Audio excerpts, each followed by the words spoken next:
Hello guys, welcome back to this channel. In today's video, I'm going to show you how we can duplicate slide in Canva application.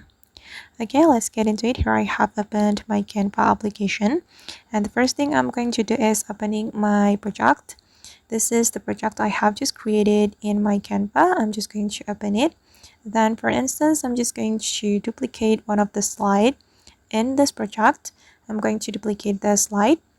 If you want to do that, we can click on the slide like this, and just remember guys that you have to click on any empty area on your slide instead of clicking on the element like this, because if you click on the element you won't be able to duplicate the slide.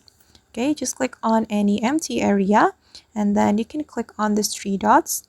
Then you can scroll all the way to the right to find the duplicate option. It's over here, and just click on duplicate.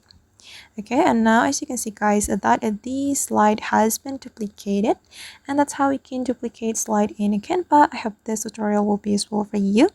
Thank you so much for watching, and see you in the next video.